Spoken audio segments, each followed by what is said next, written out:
In this video, we'll take a look at the main elements of the CodeLite IDE, or Integrated Development Environment. Now, integrated development environments are really nice because they allow you to build and compile and edit and debug and do everything from a common interface, but they can be pretty complicated as well. Now, the CodeLite IDE is a fairly simple IDE as far as IDEs go. If you use Microsoft Visual Studio, or if you use Xcode and Eclipse and others, they're much more complicated and they've got a lot more bells and whistles. But CodeLite's a great IDE for C++, especially when we're learning. So let me go over some of the main elements here. When you first start CodeLite, you have an interface that looks like this. This is the main default interface, or perspective as it's called in CodeLite. Over here on the left, you have the workspace pane, which is this little rectangular area right here. Here, in this large area, we've got our editing pane. This is where we're going to be editing and typing our source code. And then we've got an output pane down at the bottom, and you can see that each one of these has a lot of little tabs in there, and I'll break that up so you can see it a little better. So here we've got a workspace tab, an explorer tab, and so forth. And I'll go over what those do in just a moment. Now, at the moment, there is no workspace at all. So we need to create a workspace, and then we need to add projects to that workspace. So let's do that. Let's create a new workspace, and we can do it right here. We can select new workspace right on the main menu here, or we could go up to workspace, new workspace, or we could go to file, new workspace. You can choose whichever one you like. I'll choose this one right here, and I'll give the workspace a name. In this case, I'm going to call it section 4 because this is a video in section 4, and that way we can create all our section 4 projects right within this workspace. The path for the workspace you need to provide, I'm going to select my CPP examples folder, which is on my desktop. I'll select that, and this will create that workspace within that folder, and I'll select OK. Now you can see that we've got a workspace here called section 4, and a couple of other things have popped up here. You can see there's a debug drop down, and we'll get to all that in just a bit. So at this point, we need to create some projects. Notice that there is nothing to edit here in this window. It's empty because there are no C++ files ready for editing yet. So let's create a project. This is going to be very similar to the way we created the projects in the installation videos in the previous sections. So I'm going to right click on section 4 workspace, and I'm going to say new project. At this point, I'm going to select that default project template that we created. In this case, I called it Frank Default G++ Project. So I'm going to select that, press next, and I'm going to give this project a name. I'm just simply going to call it Project 1. I'll select next. I'll accept these defaults, which is my compiler and debugger, and I'll select finish. So now you can see I've got a project named Project 1 under my section 4 workspace, and you can see there's the main CPP file. If I double click that, it will open up in the editor, and it's just going to say hello world. We'll get to building and running this in the next video. But for now, let's create another project, because remember, we can have multiple projects in our workspace. So I'm going to go back up to my workspace, right click, do again, new project. I'll use the same template, and I'll just call this project 2. And press next and finish. Okay. So now you can see that we've got 2 projects within the workspace. Also notice that project 1 is italicized and it's bold. This tells you that this is the current project or the active project. Now, I can select the main CPP in project 2, and you can see here we've got 2 C++ files, one for each project. Now, you'll notice that when I select these tabs, you'll notice I select this tab and this highlights right here. So this tells you that this is the main CPP for project 1. When I select this tab here on the right, this main CPP lights up for project 2. If you're not getting that behavior, then this little link right here is probably not selected. If that's unselected, then you'll click on these and this won't change at all on the left side here in the workspace view. So you want to make sure that that's selected. That way it links the editor to the workspace files. So there we go. We can switch between them very easily. So let's change this source code. I'm going to select this file right here, and I'm just going to say hello project 1.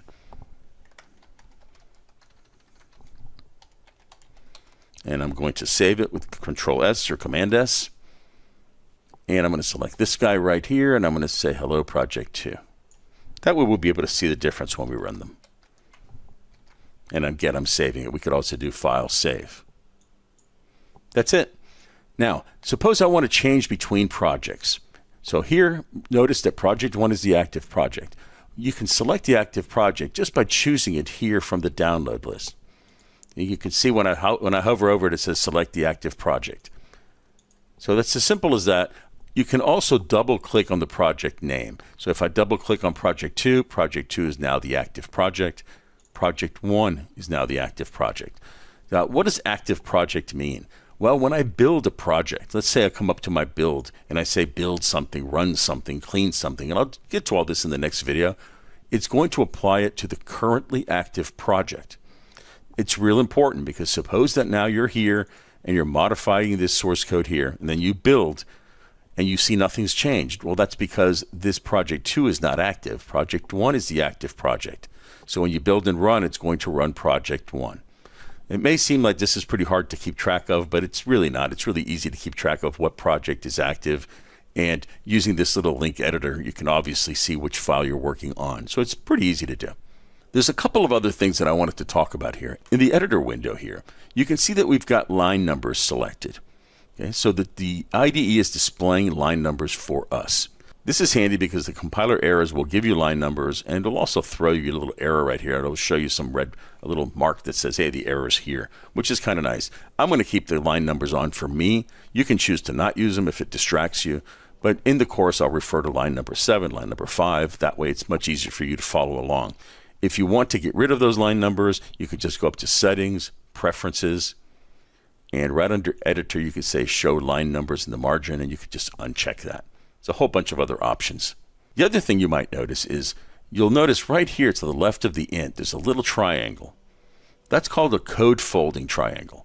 So if I select that, you can see what happens is, notice I've got active right now lines 3, 4, well, I've got all my lines, right, from 1 to 8. But when I select that, it hides lines 4, 5, and 6. And you get this horizontal line showing you that, yeah, there is stuff in here. I'm just hiding it right now. This is called code folding. It basically just hides that code. This is real handy when you've got hundreds and hundreds of lines of code in your file and you're scrolling through trying to find things. It's really, really nice to be able to just fold some stuff up. In other words, I'm working on this function right now. I don't need to see all the other ones. I just fold them out of the way. We'll get to use these features later on as our programs get bigger. But if you find yourself in the position where you've clicked on that by accident, and you see this line and you're thinking, oh my goodness, where did my source code go? Don't worry, the source code is still there. Again, if you see that horizontal line, just click on that little triangle and it will show it for you. Also notice that the editor uses color coding to display certain things. So for example, you can see that int and return are a purple color. And you can also see that hello project 2 here is in this dark blue color. We've also got things in dark green, light green, and so forth. Also notice that the integer 0 is red. So there's rules that the IDE is using behind the scenes to make it easier for you to figure out what's going on. So one of the rules that is, it's saying, hey, you know what? If you're seeing a reserved word or one of the keywords in C++, make them purple. You can tweak all of this by going to Settings, Colors and Fonts, select C++ here on the left, and you can customize the font that you want to use for your keywords and so forth. I recommend you just leave this alone unless you have a real problem with some of the colors that are there. Okay, so that makes it really easy to figure out what's going on. So for example, let's say I forgot this quote right here. You can see that that entire thing is now a dark blue. That tells you something's not right. So we can always use that coloring to help us out. It's the IDE trying to make life easier for you. The output pane down at the bottom, this is where our compiler messages will be displayed when we build code. You know, it'll tell us what we're building, the status of the build, and so forth. It'll also be handy for doing global search and replaces, both at the workspace level and at the project level. I mean, sometimes you want to change a name from hello to hello there, and it's really easy to do a global search and replace. There's a bunch of other tabs here. These tabs, we're not going to use most of them. I'm basically just going to leave them alone. But if they bother you, you want to get rid of them, you can click on these 3 horizontal dots right here, these 3 vertical dots rather right here, and you can select to hide certain things. So let's say we don't want to see the Build Queue tab. Just select Build Queue and it hides it. You can always bring it back if you like. Like I said, I'm just going to leave them alone. But if your screen real estate is small or your monitor is small and you're having trouble, fitting all of this stuff in, this is a real easy way to do it. The ones we're going to use the most are build and output. And obviously search and replace can come in very handy. Okay, now in the workspace view, we've also got some tabs. Now here, I'm going to spread this so you can see it a little bit. The only ones we're really going to use here are Workspace, Explorer, and Tabs. These last three, Tab Groups, CMake Help, and WX Crafter, we're not really going to use them. So what we can do is we can hide those. So again, I'll select the three dots, and I'll hide WX Crafter, I'll hide CMake, and I'll hide Tab Groups.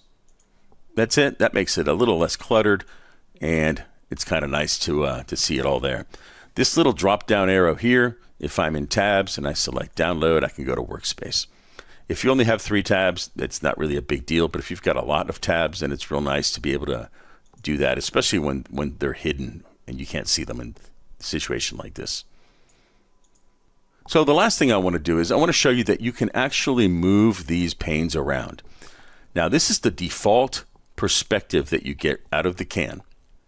Some people don't like the workspace view on the left. They prefer it on the right. So you could just grab the workspace view tab right here and just move it over, drag it to the right, and you'll see it light up. You can see here, if I wanted to put it down here, it lights up. The area that it's going to be in lights up. Again, at the top, you can choose to put it wherever you like. Let's say you like it over here on the right. And some people like this workflow a little better. So now you've got your workspace here on the right and your editor on the left. You could do the same thing with this output view. I mean, suppose I want to put my output view right under my workspace view. I could do that. Now I've got a really large editing area. It's totally up to you, the perspective that you use. This is a real personal decision. I've worked on teams where everybody on the teams of hundreds, everybody's got their own way of doing things, so everybody tweaks the environment their way. The nice thing about this is that if you download some project and it's got this perspective saved, you can always come up to perspective and click on default layout, and that'll bring it right back to the default. So I can just select that, and here I am back to scratch, just like it came out of the can. If you prefer your layout to be a specific way, let's say I like it like this, and I want to move this over just a little bit here, and this guy's up here like that. Again, however you want to do it, you can come up to perspective and then save current layout as. So let's just say I want to call this Frank.layout.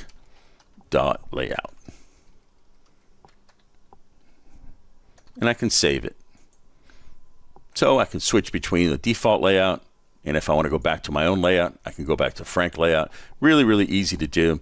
There's 2 layouts that come already pre-configured. One is the default layout, which is the one I've shown you before, and the other one is the debug layout. This is the layout that's used when you're doing debugging. So if I select debug layout, you can see that I've got an output view pane on the left and a debugger pane on the right. And CodeLite will switch to this automatically when you go into debug mode. Again, if you have a better way of doing it that works for you, you can tweak this and save that perspective. So I'll switch back to the default perspective. And we can also use the view options to hide or view different panes. So for example, if I don't want to see the output pane or the workspace pane, I can certainly hide them and view them. I can also do that here by closing up with that little X right there to close up the workspace view. I can also make the workspace view really large by clicking this icon right here. So you've got all these options, and I encourage you to play around with the environment and set it up to a place where you feel comfortable working. Recall we talked about this in one of the installation videos, that we can show a toolbar so we can build and run and save and have all kinds of options by just clicking on these toolbar icons. I'm not going to use that since it really clutters things up for me, and I want to be able to explain exactly what I'm doing. So for example, that icon right there says Run Active Project. That one says Start or Continue Debugger. So they can be confusing at first. I'm not going to use those. I'm simply going to come up here and tell you exactly what I'm doing. So I'm going to close the toolbar down, but again, feel free to use it. And that wraps up this quick tour of the CodeLite IDE. We are certainly going to use more features as the course progresses. In the next video, we'll create our first C++ program that goes a little bit beyond the Hello World program. And we'll use that program to understand how the build process works within the CodeLite IDE.